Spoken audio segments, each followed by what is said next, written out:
আল্লাহ বললেন আগে হালাল খাও, এরপরে বাদান ইবাদত করো। আগে আল্লাহ বললেন হালালের কথা বলছেন, আবার আল্লাহ বললেন খাবার খাও, হালাল খাবার খাও। কুলু মিন তৈয়বাতুন মা রাযাকনাকুম, আগে হালাল খাও, আমি আল্লাহ তোমার ইবাদত কবুল করব। আর যদি হালাল না খাইয়া হারাম খাইয়া জীবন ভরা যদি আল্লাহর ইবাদত করি, এই ইবাদত আল্লাহর দরবারে কোনোদিন কবুল হবে না, হইতে পারে না। চিল্লাই এখন ঠিক কিনে? আজ গোটা বাংলাদেশে সুদ দিয়া ঘুষ দিয়া অত দুর্বাদান যাইতে চাই না। সুদ খাওয়া হারাম না হালাল? আল্লাহ তাকুলু, সুদ খাওয়া দূরের কথা, আল্লাহ বললেন সুদ খাওয়ার দ্বারের কাছেও যায় না। এ কথা কার? আরো জোরে। আল্লাহ বললেন সুদ খাওয়া দূরের কথা, তার দ্বারের কাছেও যায় না।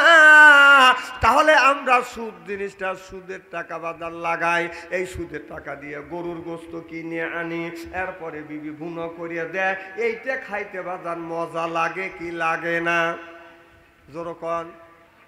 তাহলে হারাম দিনে যদি হালাল মনে করে যদি খাও, তাহলে আমার কথা হলে আমি একটা আপনাদের বলবো, ওইটা যদি হারাম দিনে যদি হালাল মনে করে খাও, শুধু খাওয়া হারাম, পায়খানা খাওয়া বাদান কি? জোরকন। শুধু খাওয়া হারাম, পায়খানা খাওয়া হারাম।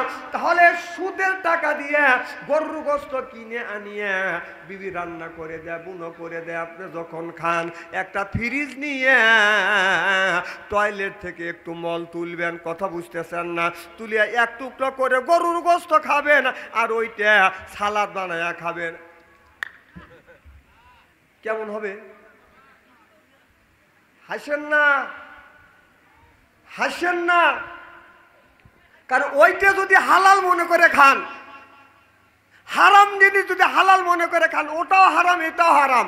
তাহলে গরুর গোস্তের সাথে টয়লেট থেকে এক ফ্রিজ মল তুলে নিয়ে এসে এক টুকরো করে গরুর গোস্ত খায়েন, আর একটু করে সালাদ মনে করে চটকা চটকা খান, দেন কি টেস্ট! ভালোই টেস্ট লাগবে নি? জ্ঞান আছে এদের? আমার ভাইয়ের আমার ভালো করে লক্ষ্য করে শুনুন, এ মুসলমান ভাইরা, আল্লাহর হাবিবের উম্মতেরা, ভালো করে লক্ষ্য করে শুনুন। আল্লাহর ওলিরা যত আগে আল্লাহর ওলিরা ছিল, প্রত্যেকটা ওলিরা বাদান হালাল খেয়েছে, এই জন্য তারা ইবাদত করেছে, তারা আল্লাহর ওলি হয়ে গেছে। পানির উপর দিয়ে হেঁটে গেছে, পানির উপরে যায় নামাজ পড়ছে, বাতাসের উপরে যায় নামাজ পড়ে বাদান নামাজ পড়ছে। চিল্লে এখন ঠিক কিনে? এক আল্লাহর ওলি প্রত্যেক দিন নদীর ভিতর দিয়ে হাইটে যায়, মসজিদে যায়, তাহাজ্জুদ নামাজ পড়ে, বাড়িতে এসে বিবির কাছে বলে, বিবি রে, আমি একজন আল্লাহর ওলি হয়ে গেছি, আমি পানির উপর দিয়ে হেঁটে যাই, ওপার যায়, মসজিদে যায়, তাহাজ্জুদ নামাজ পড়িয়া এরপরে বাড়িতে আসি। বিবি বলে, স্বামী রে, তুমি ওলি হইছো, এটা হলো আমার বাম হাতের কামাই। কিসের কামাই?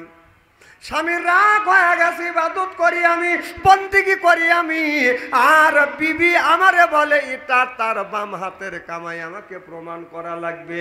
প্রমাণ যদি তুমি না করো, আর প্রমাণ যদি না করে দাও, তাহলে তুমি কিন্তু তালাক।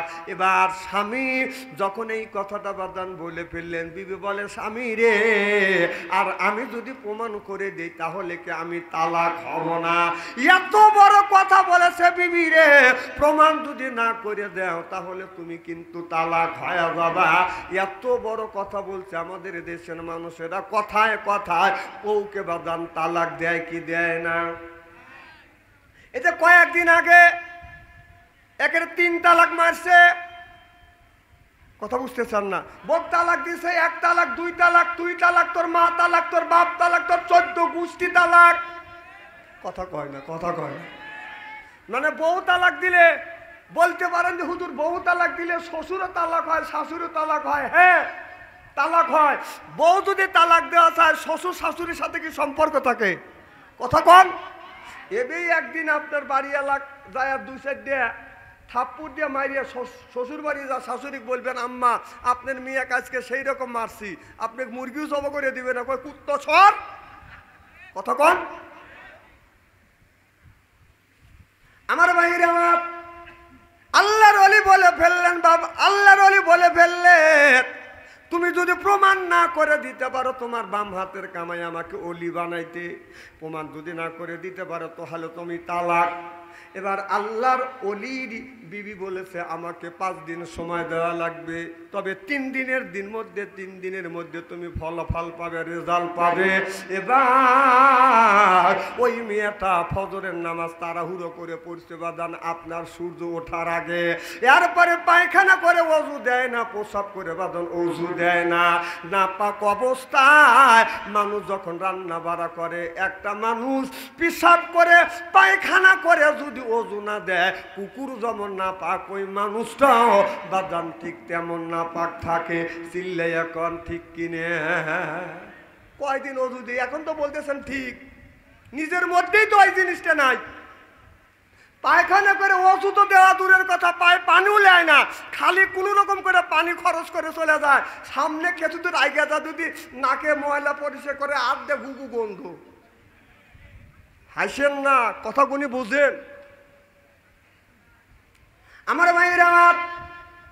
বিবি সূর্য ওঠার আগে ফজরে নামাজ পড়ছে তাড়াহুড়া করে সুন্নত বাদ রাখে, কথা কি বুঝতেছেন? এরপরে রান্নার সময় বাজান আপনার পায়খানা পেশাব করছে, বাজান পায়খানা পেশাব করছে, ওযু দেয় নাই, এরপরে এমন তো অবস্থায় বাজান রান্না বাড়া করে খাওয়াইছে। এরপরে জোহরের নামাজ বাজান 3টার সময় পড়ছে, আসরের নামাজ পড়ছে মাগরিবের আগে, মাগরিবের নামাজ বাজান এশার আগে পড়ছে, এশার নামাজ এইরকম করে বাজান নামাজ 1 দিন নয় 2 দিন নয় 3 দিন পর্যন্ত এইরকম ইবাদত করিয়া, 3 দিন এইরকম করে ইবাদত করিয়া স্বামীকে রান্না বাড়া করে খাওয়াইছে। 3 দিন পর স্বামী বলতেছে বিবি আমি কিন্তু চলে গেলাম ওই মসজিদে নামাজ পড়বার জন্য, আজকের দিন চলে গেলে 3 দিন চলে যাবে, সামনে কিন্তু আর 2 দিন আছে। এবার মেয়েটা বললেন রেজাল্ট হয়ে যাবে, মারহাবা বললেন না। এবার লোকটা যাইয়া নদীতে যাইয়া পায়জামা গুছাইয়া, পায়জামা ডাইন পার পায়জামা তুলিয়া আপনার যখন বিসমিল্লাহ করা যখন পানির উপরে পাও দিছে বররত করে ডুবিয়ে গেছে। সুবহানাল্লাহ, এটা জোরে কর। গোসল হয়ে গেছে প্রত্যেক দিন। এই লোকটা পানির উপর দিয়ে হেঁটে যায়, পানির উপর দিয়ে হেঁটে যাইয়া বাদান আপনার মসজিদে যা তাহাজ্জুদ নামাজ পড়ে। এবার ওই লোকটা ওই দিনকার মতো পানির মধ্যে যখন পা রাখছে লোকটার গোসল হয়ে গেছে। এবার লোকটা বাড়িতে এসে বিবিকে বলতেছে বিবি তাড়াতাড়ি লুঙ্গি দাও, জামা দাও। কয় লুঙ্গি জামা চাও কেন? কয় আমি প্রত্যেক দিন পানির উপর দিয়ে হাইটে যাই, কিন্তু আমার অসুবিধা হয় না, হাইটে যাই তাহাজ্জুদ নামাজ পড়ি, মসজিদ থেকে নামাজ পড়ে ফজরের নামাজ পড়ে পানির উপর দিয়ে হাইটে আসি। এ বিবি আজকে এক পাও ফেলতে পারি নাই, পাও ঢুকানোর সাথে সাথে পানি নদীর উপরে পানির উপরে পাও রাখার সাথে সাথে আমার গোসল হয়ে গেছে। এবার বিবি বলল স্বামী রে এইটা হতো হলো আমার বাম হাতের কামাই। কেমন করে বাম হাতের কামাই আমাকে ভালো করে বুঝাও। বলে স্বামী রে তোমাকে ওলি বানানোর জন্য আমার শ্রম আছে।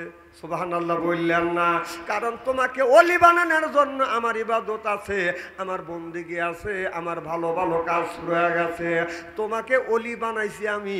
একজন মহিলা একটা স্বামীকে আল্লাহওয়ালা বানাতে পারতাম তার বেশি দিন সময় লাগে না। একজন মহিলা স্বামীকে মসজিদমুখী বানাইতে একটা ব্যাপার না। চিল্লে এখন মারহাবা। আমার ভাইরা আমার, স্বামী বলে বিবি রে এ বিবি আমাকে বুঝাও। বলে আমি ফজরের নামাজ পড়ছি, সুন্নাত পড়িনি, আমি ফরজ নামাজ পড়ছি, পায়খানা করছি, ওযু দেই নেই, আমি না পাক অবস্থায় আমি তোমাকে রান্না ভরে করে খাওয়াইছি। জোহরের নামাজ পড়ছি 3টার সময়, আসরের নামাজ পড়ছি মাগরিবের আগে, এইভাবে টাইম ছাড়া টাইমে নামাজ পড়ছি। ইবাদতের মধ্যে আমার ত্রুটি হয়ে গেছে, এইরকম করে 3 দিন খাওয়াইছি। 3 দিনের মধ্যে তোমার রেজাল্ট হয়ে গেছে, আমি তোমাকে ওলি বানাইতে এটা আমার বাম হাতের কামাই। এবার স্বামী বলে বিবি রে আমাকে ওলি বানাইতে তোমার পিছনে অনেক ইবাদত আছে, অনেক শ্রম আছে।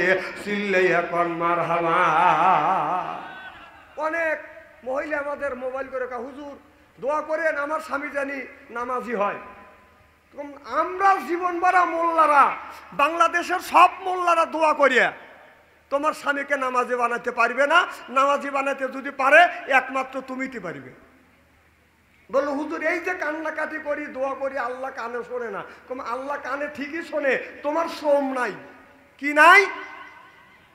সকালবেলা মুয়াজ্জিন যখন বললেন আসসালাতু খায়রুম মিনান নাওম, যখন আসসালাতু খায়রুম মিনান নাওম যখন বলবে আপনি তখন আপনার সুন্দর করে শীতের দিনে আপনার গরম পানি একটু বয়েল করিয়া স্বামীকে বলবে স্বামী রে আমি তোমাকে ওযুর পানি দিছি, আসো আমি তোমাকে ওযু করা দে।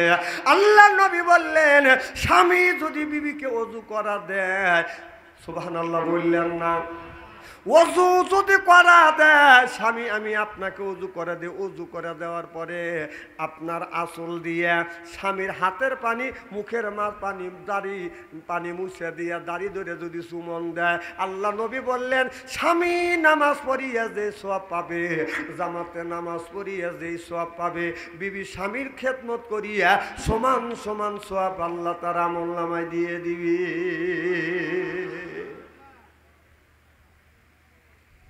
কোন নারী স্বামীকে যা যদি বলে স্বামী রে আপনি নামাজ পড়তে যান, একদিন 2 দিন 3 দিন 5 দিন বললেই স্বামীর বিবির কথা স্বামী শুনবে।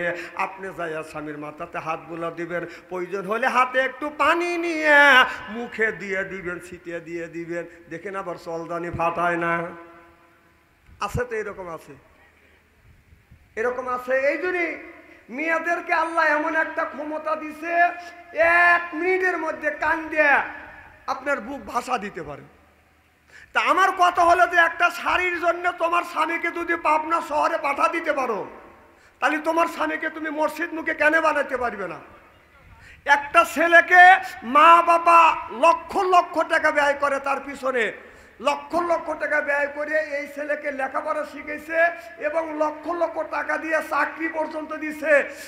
আবার তোমার মতো একজন মহিলা ওই স্বামীর সাথে ওই ছেলের সাথে 3 বার কাবিল তু কবুল পড়ে আসে, আপনার ওই যে 22 বছর 25 বছর পর্যন্ত মা বাবার মায়ের সাথে ছেলের সাথে বাবার সাথে ছেলের সাথে সম্পর্ক ছিল, আর তুমি আইসা 5 মাস না হইতে হইতেই মা বাবার থেকে তুমি ভিন্ন করে দিছো। তুমি যদি মা বাবার থেকে ভিন্ন করে দিতে পারো তাহলে তোমার স্বামীকে তুমি মসজিদ মুখে কেন বানাতে পারবে না? কথা কোন?